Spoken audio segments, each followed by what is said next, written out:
धन्यवाद सभापति महोदय।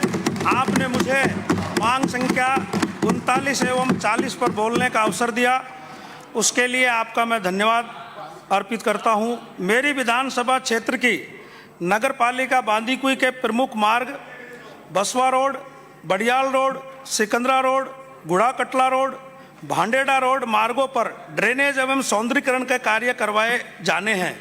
तो माननीय मंत्री महोदय से मेरा निवेदन है कि आप बांदीकुई नगर पालिका में सौंदर्यीकरण के लिए और ड्रेनेज और सीवरेज सिस्टम के लिए बजट आवंटन करें। नगर पालिका बांदीकुई के ड्रेनेज एवं सौंदर्यीकरण हेतु डीपीआर बनाकर आपके विभाग में हमने भिजवाई है। विभाग के द्वारा मेरी विधानसभा क्षेत्र बांदीकुई के अलावा बसवा में भी एक नगर पालिका है जो पिछली सरकार के समय बनी और आनन फानन में बनी। उसमें भवन का अभाव है। पुराने पंचायत का जो भवन था, जर्जर भवन है, उसमें वो नगर पालिका चल रही है। तो नए भवन का भी बजट आप स्वीकृत करें। साथ ही सफाई कर्मियों की जो भर्ती होती है उसमें सिर्फ वाल्मीकि समाज के लोगों को ही अवसर मिलना चाहिए।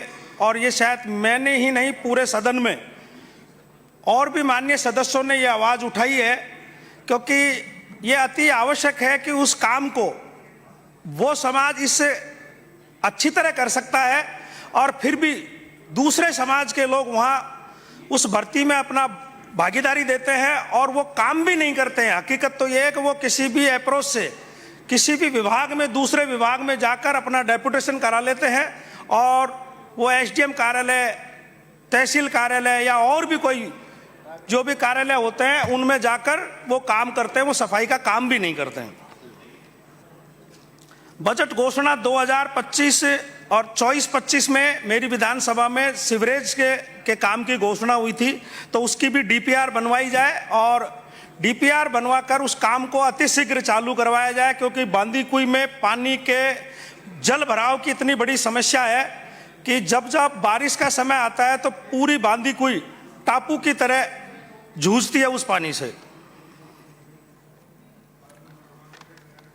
शहर के अंदर जितनी भी जो नगर पालिकाएं हैं, पूरे राजस्थान के अंदर होगी ये समस्या कि शहर के अंदर आवासीय भूखंडों को व्यवसायिक के रूप में काम में लिया जाता है, तो उनका नियमानुसार नियमन करके जिससे रेवेन्यू भी नगर पालिका में आएगी, साथ ही उनको जो जिसके भी भूखंड हैं उनको उसका उपयोग लेने में भी सफलता मिलेगी। क्योंकि अगर कॉमर्शियल होता है तो उनकी दुकानों के पट्टे कॉमर्शियल होंगे और व्यापार करने में भी उनको सुविधा मिलेगी, क्योंकि लोन लिमिट की भी आवश्यकता होती है व्यापारी को, तो वो पट्टे बने।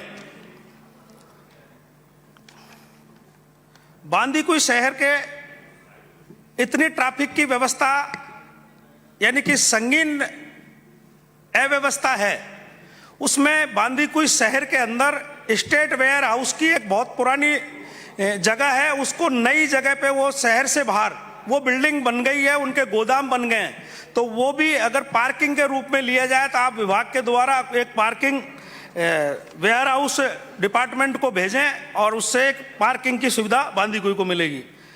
बांदीकुई की जो पुरानी अनाज मंडी है वो नजुल संपत्ति अगर नगर पालिका के नाम हो तो पार्किंग और प्लस उस व्यापार करने के लिए जो लोग वहाँ हैं उनको भी एक अच्छी सुविधा वहाँ मिल सकती है।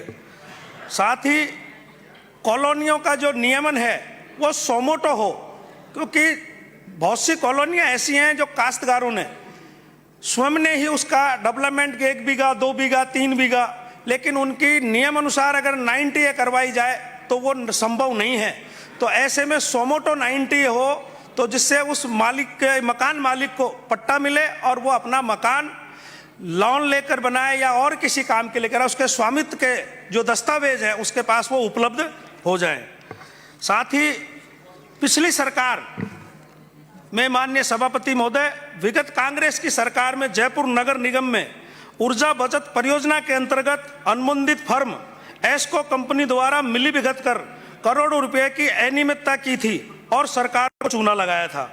उक्त अनियमितताओं और करोड़ों रुपए के ऑडिट ऑब्जेक्शन संबंधी पत्र महालेखाकार लेखा परीक्षा सेकंड राजस्थान ने दिनांक 12 दिसंबर 2022 को आयुक्त नगर निगम जयपुर को लिखा था, किंतु जब पूरे कुएं में ही भांग पड़ी हो तो क्या हो सकता है। वित्तीय सलाहकार ने उक्त ऑडिट ऑब्जेक्शन के संदर्भ में बिंदुवार तथ्यात्मक जानकारी चाहिए थी। उसके संबंध में अधिशासी अभियंता विद्युत नगर निगम ग्रेटर ने सभी बिंदुओं का गोलमाल जवाब देकर कंपनी का बचाव किया था।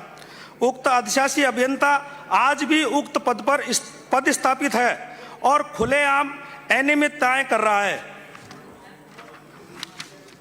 सरकार ऐसे भ्रष्ट अधिकारी को तुरंत निलंबित कर एपीओ करे और प्रकरण की जांच उच्च स्तरीय जांच कराए, जिससे दूध का दूध और पानी का पानी हो जाएगा।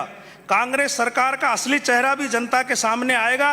बिजली के बिल के बचत के बजाय सरकारी पैसों का दुरुपयोग किया। जांच के बिंदुओं और वित्तीय सलाहकार के पत्र की प्रति मैं आसन के अनुमति टेबल कर रहा हूं और ऐसे में ऐसी जो फर्म जो भी हैं, चाहे वो कहीं भी हो, उनकी सबकी जांच होनी चाहिए और सख्त से सख्त कार्रवाई इन पे हो।